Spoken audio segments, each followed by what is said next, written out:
आई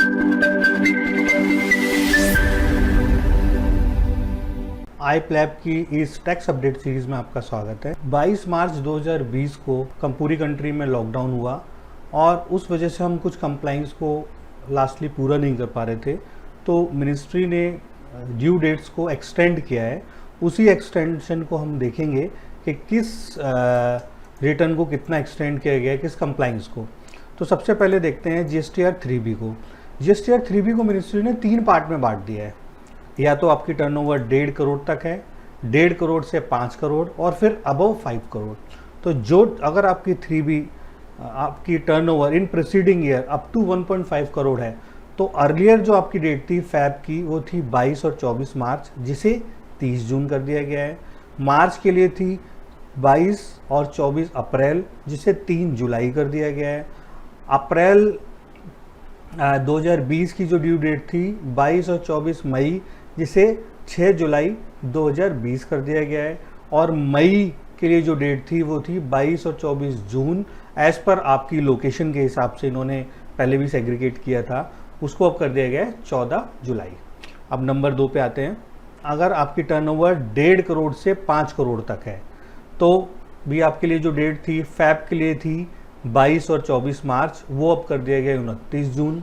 मार्च के लिए कर दी गई है 29 जून, अप्रैल के लिए कर दी गई है 30 जून और मई के लिए कर दी गई है 14 जुलाई। ये टैक्स डिपॉजिट और 3B फाइल करने की डेट है। 5 करोड़ वाल जिसकी टर्नओवर 5 करोड़ से ज़्यादा थी, उसको मिनिस्ट्री ने लार्ज टैक्स पेयर कहा है और उसके लिए फैब की डेट थी 20 मार्च, मार्च के लिए 20 अप्रैल, अप्रैल के लिए 20 मई और मई के लिए 20 जून।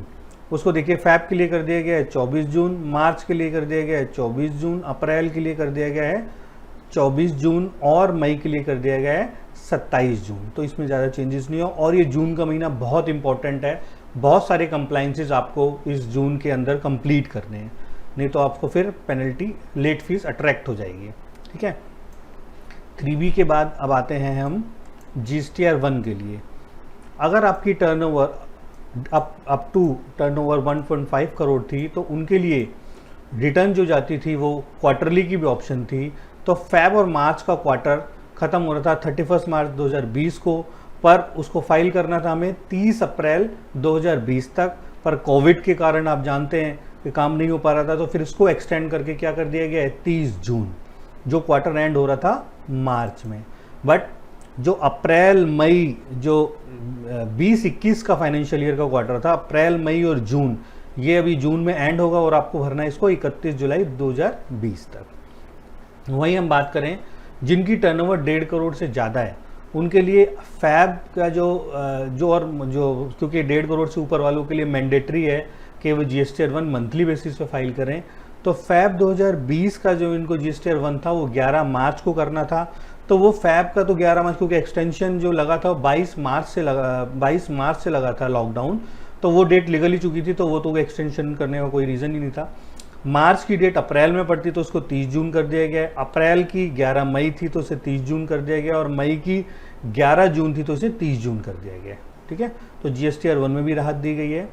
उसी प्रकार एक और कंप्लाइंस था GSTR 9 annual return for financial year 18-19।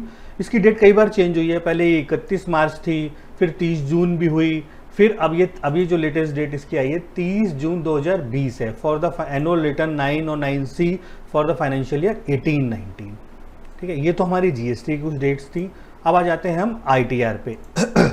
ITR for the financial year 18-19 for assessment year 19-20 की जो लास्ट डेट होती है वो 1 साल मिलता है।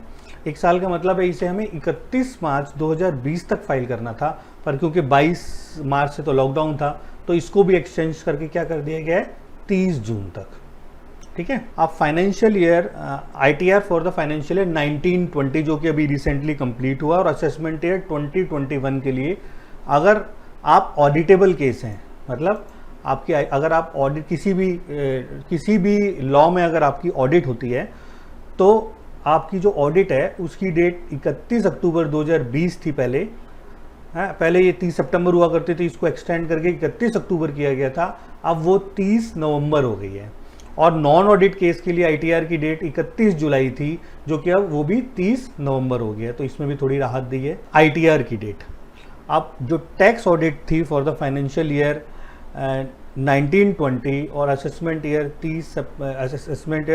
2021 की जो डेट थी वो थी 30 सितंबर 2020, इसको भी कर दिया गया है 31 अक्टूबर 2020। अगला आते हैं टीडीएस और टीसीएस की जो रिटर्न थी, क्वार्टरली रिटर्न थी, तो जो एंड हुई थी 31 मार्च 2020 में, उसकी टीडीएस रिटर्न फाइल करने की डेट 31 मई थी, अब उसको कर दिया गया है 30 जून। एक और इम्पॉर्टेंट बात, एक फॉर्म होता है 15G और 15H। 15H फॉर्म होता है सीनियर सिटीजन के लिए, और ये उन्हें बैंक में जमा कराना होता है ताकि उनका जो बैंक है वो टीडीएस ना काटे। वो इसमें लिख के डिक्लेरेशन देते हैं कि हमारी जो इनकम है वो टैक्स, हमारी जो इनकम है 2.5 लाख से नीचे है, तो प्लीज़ हमारे यहाँ टीडीएस मत काटो। ठीक है, तो पहले जो लिमिट थी 10,000 थी, इस बार से वो 40,000 रुपये कर दी है। अगर इंटरेस्ट 40,000 से ज़्यादा जाता है तो बैंक को टीडीएस काटना पड़ता है, तो ये फॉर्म सबमिट कर देते हैं। और 15G होता है अदर देन सीनियर सिटीजन, वो फाइल करते हैं और बैंक में सबमिट करते हैं इंटरेस्ट के लिए। वो सबमिट करने की जो फॉर द फाइनेंशियल ईयर 1920 थी पहले 30 अप्रैल, अब उसे कर दिया गया सबमिट करने का 30 जून। ये पहले भी कई बार एक्सटेंड हुई डेट। लिंक पैन विद आधार की जो डेट थी वो 31 मार्च थी, अब उसे भी एक्सटेंड करके 30 जून कर दिया गया है। और आखिरी में क्योंकि 22 मार्च से कोविड का ये लॉकडाउन स्टार्ट हो गया था, तो जो 8 दिन हमें बचे थे इसमें हम इन्वेस्टमेंट कर सकते थे फॉर द फाइनेंशियल ईयर 1920 के लिए, बट आखिरी में काम ही नहीं हो पाया।